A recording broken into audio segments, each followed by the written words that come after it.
नमस्कार मित्रांनो, मी स्वरा माझ्या यूट्यूब चॅनलमध्ये पुन्हा तुम्हा सर्वांचे स्वागत करते. श्री स्वामी समर्थ.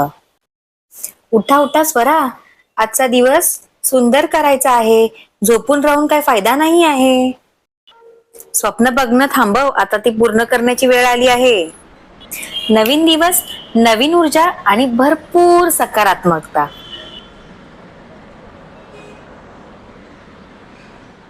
स्वराची सुरुवात होते तिच्या हेल्थ ड्रिंकने. चला, कडुलिंबाचा काढा घेतल्यानंतर मी पटापट अंघोळ करून जाते फ्रेश व्हायला. कारण फ्रेश झाल्यानंतर मला करायची असते देवपूजा, आणि देवपूजा केल्याशिवाय माझा दिवस काय बाबा चांगला जात नाही. म्हणून सर्वप्रथम फ्रेश होऊन मी स्वामींची, माझ्या बाप्पांची, गणपती बाप्पांची सर्वांची पूजा करते आणि माझं मन शांत करते. निर्भय होई रे मना, प्रचंड स्वामी बळपाठीशी नित्य आहे रे मना. अतर्क्य अवधूत हे स्मरण गामी, अशक्य ही शक्य करतील स्वामी. जिथे शक्ती कळू दे, सगळी जन्म मृत्यू असे खेळ त्यांचा. नको घाबरू तू असे बाळ त्यांचा, खरा होई जागा आठवी हे प्रचिती, न सोडवी कदा स्वामी जागे. ओम तुलसी प्रिया नमः, तुलसी प्रिया नमः, तुलसी प्रिया नमः. नारायण विद्महे वासुदेवाय धीमहि तन्नो विष्णु प्रचोदयात्. ओम नारायण विद्महे वासुदेवाय धीमहि तन्नो विष्णु प्रचोदयात्. ओम नारायण विद्महे वासुदेवाय धीमहि तन्नो विष्णु प्रचोदयात्. ओम महालक्ष्मीचे विद्महे विष्णु पत्नीचे धीमहि तन्नो लक्ष्मी प्रचोदयात्.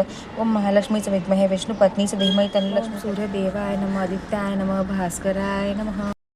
देवपूजा झाली, मी तयारही झाली, आणि स्वामींचे विचार बोलल्याशिवाय माझा दिवस काय सुरू होत नाही.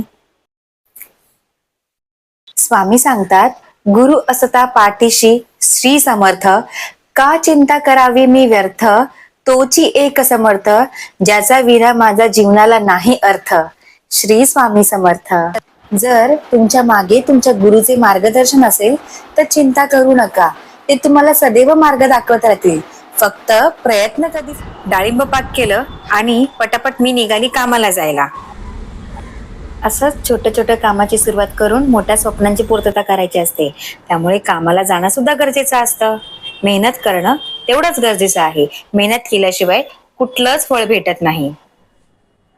चला, आता घरी आली, कामावरनं घरी आली, फ्रेश झाली, देवपूजा करून खूप म्हणजे खूप बरं वाटलं, तुम्हाला सांगू शकत नाही.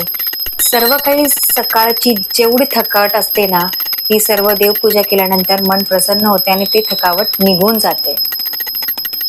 देवपूजा झाल्यानंतर थोडासा चहा घेतला आणि त्याच्यासोबत पुऱ्या खाल्ल्या. पुऱ्या ऍक्च्युली मला कामावरूनच भेटल्या होत्या, पण मी कामावर खाल्ल्या नाही. घरी आणून ते चायसोबत मस्त त्याचा आनंद घेतला. आणि मग काय, लागली जेवणाच्या कामाला, कारण की पोटपूजा करणं सुद्धा भाग आहे. आज बेत होता झणझणीत उसळीचा, ती पण मटकीच्या. सर्व कांदा, टोमॅटो, मिरची, लसूण याची सगळी तयारी करूनच मी सगळं प्रिपरेशन करायला लागते, म्हणजेच जेवणाला लागते. कारण की मला गॅस वाया घालवणं अजिबात आवडत नाही. जेव्हा उसळीचा बेत असतो तेव्हा शेंगदाणा आणि तिळाचं वाटण मी करते. ते केल्यानंतर सर्व ज्या गोष्टी मी कापून ठेवल्या आहेत, कांदा, टोमॅटो, मिरची, लसूण, हे एकत्रितपणे मस्त खरपूस होईपर्यंत भाजून घेते आणि त्याचंही वाटण तयार करून ठेवते. कारण संकेतला दातामध्ये कांदा, टोमॅटो आलेला आवडत नाही.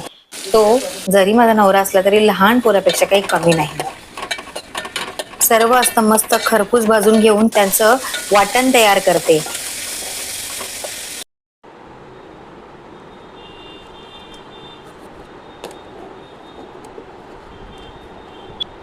सर्व वाटण वगैरे झाल्यानंतर लगेचच लागली फोडणीची तयारी. मग काय, थोडंसं जिरा, हिंग, कढीपत्ता सर्व टाकून फोडणीपैकी मस्तपैकी सर्व मसाल्यांची फोडणी देते. जेवढं काय वाटण तयार केलेत ना, ते सगळं वाटण टाकून, तसंच हळद, मिरची, त्याच्यानंतर धना पावडर, जिरा पावडर हे सर्व टाकून फोडणी देते आणि छान असं झणझणीत रस्सा त्याचे प्रिपरेशन रेडी करते. झाला माझा झणझणीत रस्सा तयार. मटकीची उसळ खायला या आणि नक्की एकदा ट्राय करून बघा. ही एकदम सोप्या पद्धतीने मी केली आहे, तुम्ही बघू शकता. 2 मिनिट आता सर्व जेवण झालं, मग लागली साफसफाईच्या कामाला. पटापट साफसफाई केली आणि मग मी टाइम म्हणजे मला चेहऱ्याची केअर करणं आवडतं. कारण की सुंदर दिसणंही तेवढंच महत्वाचं आहे. सुंदर असण्यापेक्षा आरोग्य जपणं हे जास्त महत्वाचं आहे.